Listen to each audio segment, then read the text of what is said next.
platoon for the day tour. Captain, Yes? could I talk to you, Captain, please? Well, you're Mrs. Rostek, aren't you? Yes, Mrs. Rostek. Well, it's been a long time. You still got the store? Oh, yeah. Sure, I got it. When Joe died, I thought maybe I'd sell it, but I couldn't get nothing for a little store like that. I got the store. How much could 5 cents candy, 10 cents sodas mean in newspapers? Well, what can I do for you, Mrs. Rostek? It's my boy, George. You remember my boy, George? Yes. He got arrested. Where? Here, upstairs. The detective. What for? Captain, Yes? they're about to turn out. Do you want to talk to them? Yes, I'll be right there. Oh, you're busy, Captain. Oh, you sit right down here, Mrs. Rostek. I'll be back. Oh, yes, sure, Captain, sure. I walked out into the muster room and stood behind the desk. The bell rang. In marched the platoon for the day tour. Patrol sergeant brought them to a halt. He reported the platoon inspected. The desk officer ordered the roll call. Martin. Yes. Rifkin. Here. Rose. Shaw. Sutton. Thompson. Savastino. Zollet. Captain wants to talk to you. Well, a couple of things, men. We've had an alarm from the Harlem Valley State Hospital. An escaped mental case. His name is Lester C. Trey, age 58, 5 feet 10 and a half inches, 165 pounds. Gray hair, blue eyes, light complexion, medium build, and he walks with a slight limp in his right leg. They say this fellow used to hang out in bar and grills on 2nd Avenue in the 70s before he was confined. You sector men and you men on post there, keep your eyes out for him. Now, I don't like to talk about this. I'm not going to mention any names because I don't want to embarrass anybody. But get your house tax paid up. Those of you who are delinquent will have forthwith sent to your home. All right, Sergeant. Post the platoon. Platoon, 10, hot. There, face. Forward, hot. The men who would patrol the precinct on foot and in cars for the next 8 hours walked out the door and onto the street. I looked over entries in the blotter. Then I walked back around the desk toward my office where Mrs. Rostek was waiting. 21st Precinct, Sergeant Klein. All right, 671. All right, Mrs. Rostek. Oh, I don't want to take up your time, Captain. That's what I'm here for. What was your boy arrested for? I don't know. Robbery. Tell me what happened. I was asleep 2 or 3 o'clock this morning. I don't know. Mm-hmm. Somebody was knocking on the door. I thought George. I thought he forgot his key. It was 2 men, not policemen, detectives. Yeah. They said, "Where's George?" I said, "I don't know. He isn't home yet. He sleeps on the couch. He isn't home." And they said, "Could we wait?" And I didn't want them there, but I said, "All right." Mm-hmm. Then they wanted to look at George's things. I don't know. I told them I got no right to show them. Ask George. All right, they said.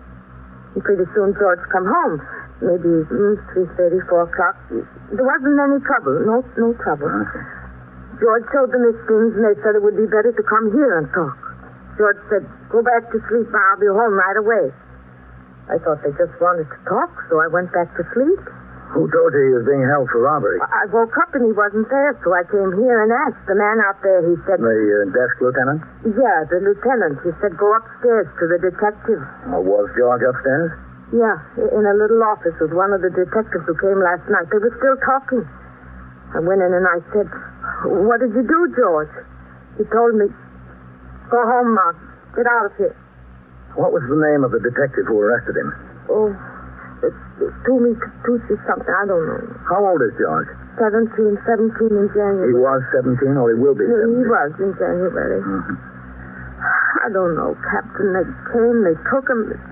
He's a good boy. He goes to school. He works after. Let me see what I can find out. Yes, sir. Give me Lieutenant King upstairs, will you? Yes, sir. He's a good boy. He wouldn't do anything like robbery. 21st Squad, Detective Tully. This is Captain Kennelly. Is Lieutenant King around? No, sir, I don't expect him back until 11:30 or 12. Oh. Listen, Tully, who squealed that George Rostek being held for robbery? It's my squeal, Captain. Oh. Well, what's it look like? We've got him made in 3 muggings. The last one was about 1 o'clock this morning. Definitely him? He had the man's wallet in his pocket when we arrested him.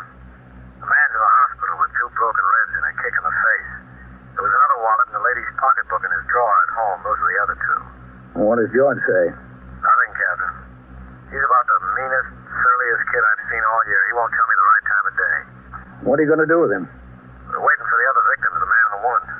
When they get here, we'll have a lineup, and we'll take them down to court. Any particular reason you're interested, Captain? Well, his mother's here. Oh, yeah. He wouldn't even say hello to her when she was upstairs. She's had her hands full with that one, all right. Yeah. Well, thanks, Tony. Anytime, Captain.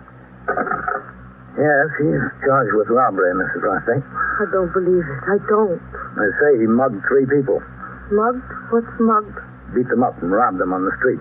One last night. He's still in the hospital. Not my George. I don't believe it. He's been in trouble before, hasn't he? He's a good boy, Captain. A very good boy. What are they going to do? What happens now? Well, they'll take him down to court this morning. Not for a trial. No, to felony court for a hearing to set bond. He needs a lawyer? Wouldn't be a bad idea. Oh, I don't know a lawyer. Do you know somebody, Captain? I can't recommend anyone, Mrs. Rostek. Oh, Mrs. DePronio from the hardware store. Her oldest boy is a lawyer. I'll ask her. Oh, what time in court? Where? Well, I've got to get through here first, but they'll go to felony court, 100 Center Street, in the criminal courts building. You sure it's not the trial? They won't send him away? All it's for is to set bail. Oh, how much does bail cost? You'd better get your lawyer, Mrs. Rostek. You can ask him all about that. Oh, all right. I don't know, Captain. I've raised him good. I sent him to school and to church. It's been hard since I buried his father, but I sent him. He's a good boy. You get your lawyer. I know you're very busy, Captain. Just one more thing. You know me, you know Joe a long time. 10, 12 years, I don't know. I do my best for him, Captain, my best. Yes, I'm sure you do. Please, one favor. If I can. Go upstairs. Talk to him. Say something to George. Ask him why. I want to know why he did this. I can't ask him. I can't. He needed money. I don't know. Well, that case is not in my hands, Mrs. Rostek. Please, Captain, please. All right. I'll talk to him. Come in. Captain, Yes? Patrolman Farrell has your car outside, Captain. He wants to know whether you're going to patrol any this morning. If not, he'll take it down to motor maintenance, have him look at a sticky valve. Oh, well, excuse me, Captain. Yes. Thanks for stopping in, Mrs. Rostek. Just talk to George. You'll see. He's a good boy. He's a very good boy. That's all right. Bye. Oh, what'd you say about my car, Sergeant? Farrell's got it outside, sir. If you're not going to patrol this morning, he'll drive down to motor maintenance and have him look at that sticky valve. Well, I was off all day yesterday. Why didn't you take it down there? Beats me, Ken. Well, you tell him to... just a second, yes. 21st Precinct, Captain Kennelly. Who? Oh, hello, Eddie. Yeah, sure. I got it down on my calendar. Wednesday, 4 p.m., Clinton Playground, softball field, Comets versus Eagles. The roof doesn't fall in on us. I'll be there to see at least part of the game. I'd sure like to. Thanks for calling to remind me, Eddie. Okay. Tell Farrell to come in here and talk to me about the car. Yes. Oh, and there's a communication from the Chief Inspector's office. Yes. We're getting 3 brand new rookies for the night tour today.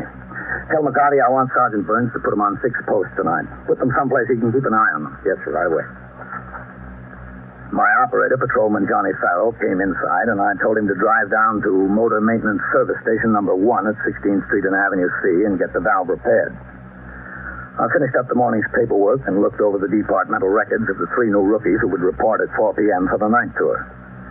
At 10 o'clock, I walked upstairs to the 21st Detective Squad to keep my promise to Mrs. Rostek. Most of the men were out, as they should have been, making investigations on squeals assigned to them. The on-duty detective sat at his desk, typing out a UF-61 report. A woman, obviously a narcotics addict, was on the bench in a corner waiting for detectives of the narcotics squad to come and talk to her. The door to Lieutenant King's office stood half open.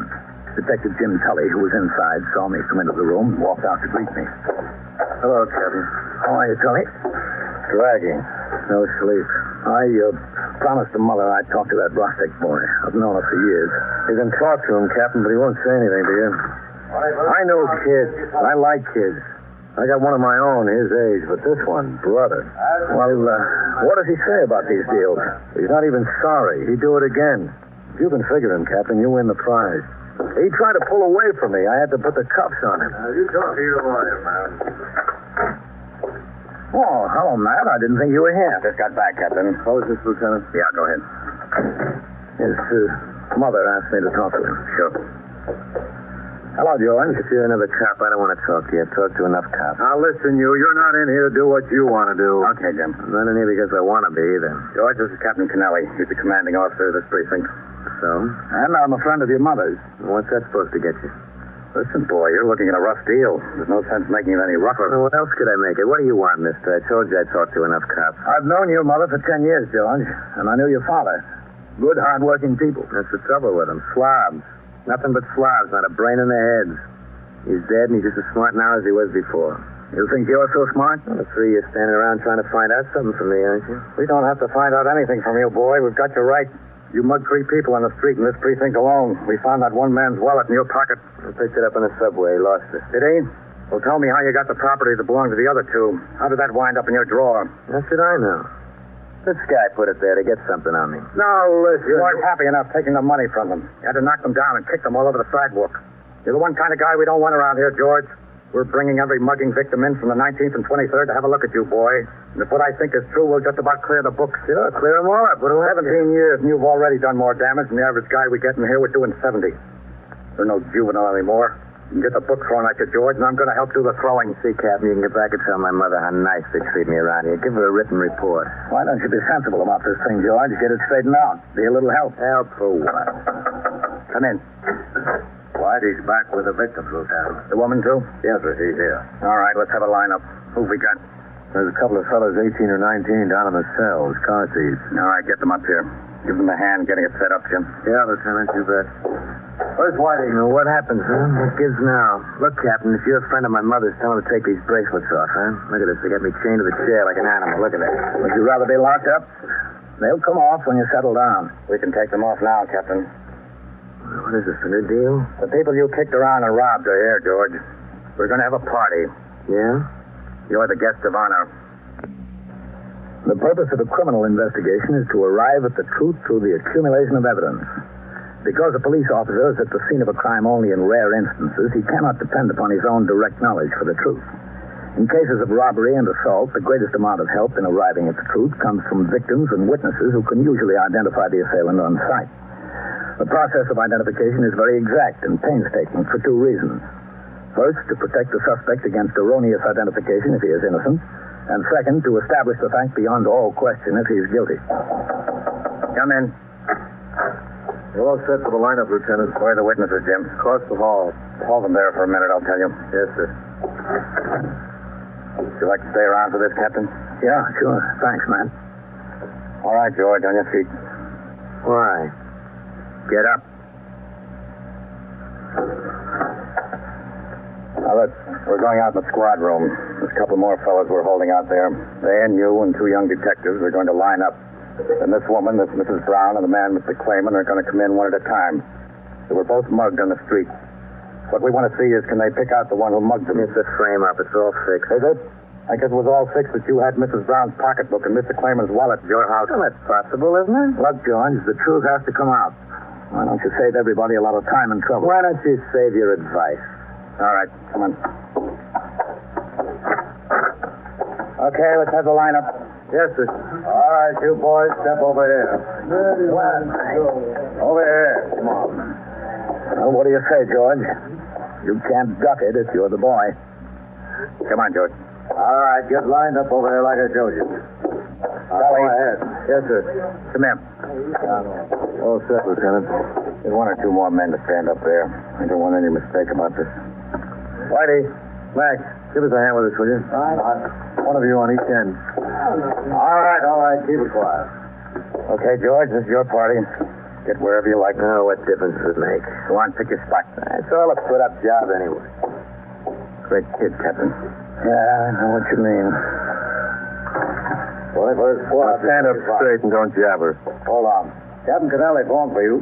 All right. Excuse me, man. Yeah, sure, Captain. What about that, Lieutenant? Okay. Captain Kennelly. Sergeant Klein, Captain. All right, Whitey. Mr. Brown here. O'Neil from the corporation. Still in line there. Yeah? He wants some information about a woman who fell down the subway stairs on April 6th and has a claim against the city pending. Well, did you get out the aided case card? Yes, sir.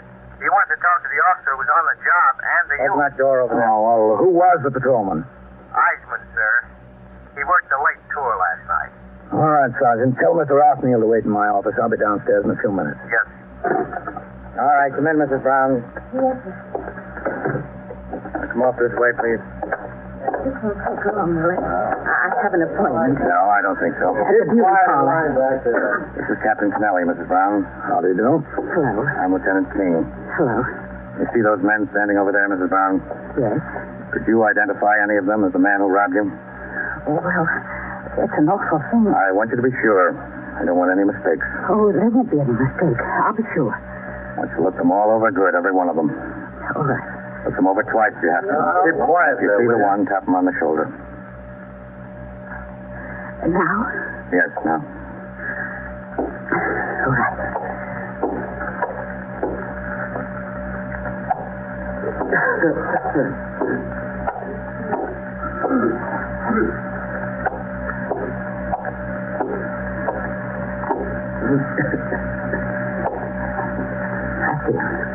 Tap him on the shoulder.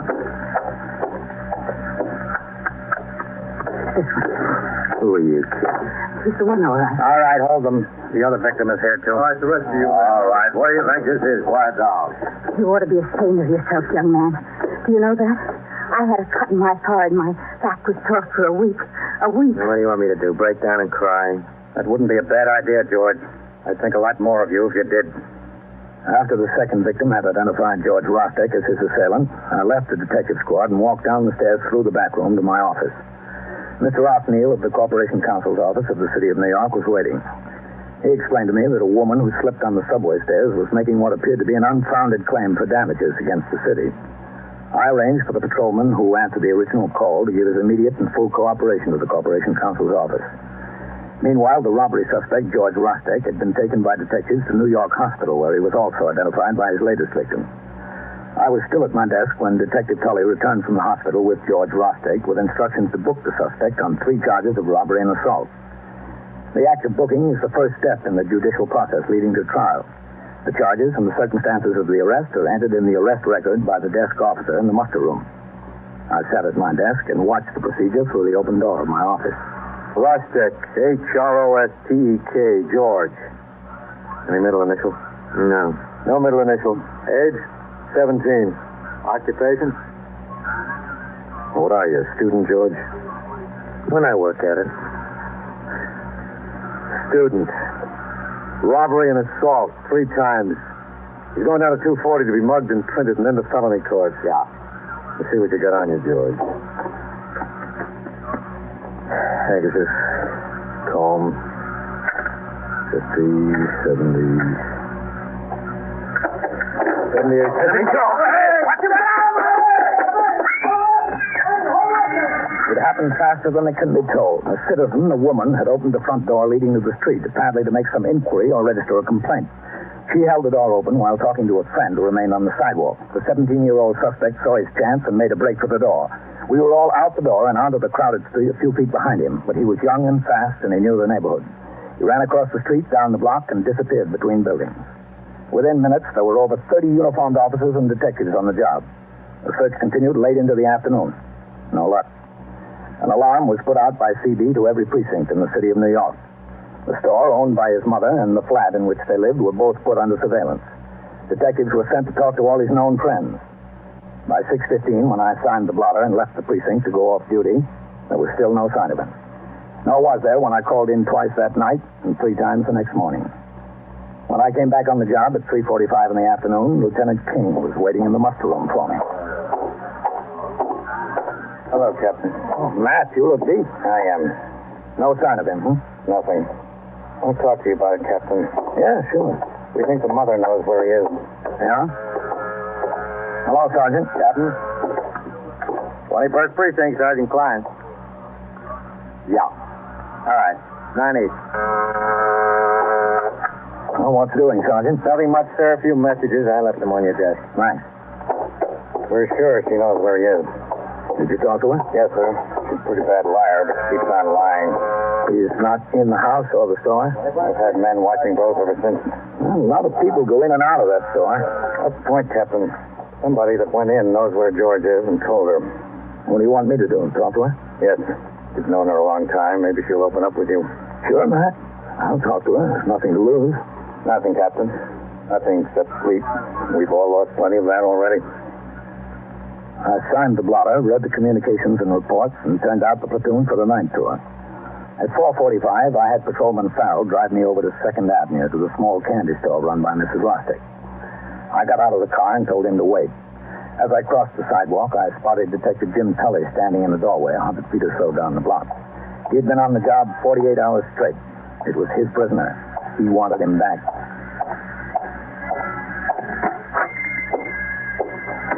Hello, Mrs. Rostick. Captain. Hello. Well, it looks like George is in more trouble. He's a good boy, Captain. I tried. I did my best. It's not my fault. Nobody's blaming you? A soda? Would you like a soda? No, thanks. I'll take one. It's hot out. Where is he, Mrs. Rostick? I don't know. Not even a glass of water? No. I'll have something myself. Chocolate's nice the way I make it. George, I don't know. Maybe I didn't raise him right. Maybe I don't give him what he needs. When Joe was alive, maybe I spent too much time in the store with Joe and not enough raising George. Now, since I buried Joe, I have not even as much time for George. Well, he was in trouble, sure. Kid trouble. Just kids fooling around. But I tried. You can't say I don't try. And I love him. He's a good boy. Lieutenant King tells me he thinks you know where he is. No, I don't know. Don't ask me. I don't know. It's in the neighborhood someplace, isn't it? I don't know. Hello, Mrs. Roxy. Have you got Movie Glamour magazine? Right in back of you, top shelf movie glamour. Where? Top shelf, you see. Oh, yeah. Oh, yeah. Can I have $2 and a nickel and change, Mrs. Roxy? Here's the telephone. Yes, sure. They find George? No, not yet. Oh, excuse me. That's all right. Oh, well, I'll use the telephone. Don't you worry about him, Mrs. Roxy. He's smart. They won't get here. Yes. Very smart. Me too. I'm very smart. Are you sure no soda, Captain? Positive. An ice cream? No? You tell me, Captain. You tell me what's best. If we don't get him soon, Mrs. Rostick, he's finished. He's young and he's got a chance to get straightened out. A good chance to get straightened out. If we don't get him, he can't do anything but get worse and worse. Good boy, very good. Worse and worse. So bad he'll never get straightened out. There'll be more muggings. He'll get a gun. He'll kill somebody or get killed himself. Himself? No. That's the way it'll be. The next charge will be murder. The line was busy. So wait and try again. Oh, they're on the phone all the time. What's the use? No, thank you, Mrs. Roxy. Bye. Where is he? I don't know. You want him to get straightened out, don't you? I don't know, but he does, Jonas. Yeah? He's been coming in for money to buy him food. He's hiding in a club room someplace, a club room that the boys have got. I put the money in the magazine, $5. Thanks, Mrs. Rostick. Captain. Yes? He's a good boy, Joe. A good boy. I hope he turns out to be. I looked both ways on the street. I saw that the girl had turned north and was walking slowly away from the store. I followed her until I got to the point where Detective Jim Tully was waiting in the vestibule. Jim. Hello, Captain. That girl, yellow dress and blonde hair. Yes, sir? George is hiding in the clubroom. Stay with her. She'll need you there. Thanks. Who told you, the mother? Yep. I don't get it. She was a clan with us. Why? Because George is a good boy. Get going. You'll lose her. Yes, sir. And so it goes on, around the clock, through the week, every day, every year. A police precinct in the city of New York is a flesh and blood merry-go-round. Anyone can catch the brass ring, or the brass ring can catch anyone. 21st Precinct, Sergeant Klein. Yes, sir. What's the address? 205? 209. Inside? In front of the shoemakers. What's the trouble there? What'd the men have? What kind of a gun? Incidents portrayed on tonight's 21st Precinct Where did he go? occurred last year. How do I need to Names know were now? changed to protect the interests of persons involved. 21st Precinct is presented with the official cooperation of the Patrolmen's Benevolent Association, an organization of more than 19,000 members of the Police Department, City of New York. Everett Sloan in the role of Captain Kennelly, Ken Lynch as Lieutenant King. Featured in tonight's cast were Barbara Weeks, Elaine Ross, Linda Watkins, Lawson Zerbe, Bob Reddick, and George Petrie. Written and directed by Stanley Niss. Produced for CBS Radio by John Ives. Art Hanna speaks.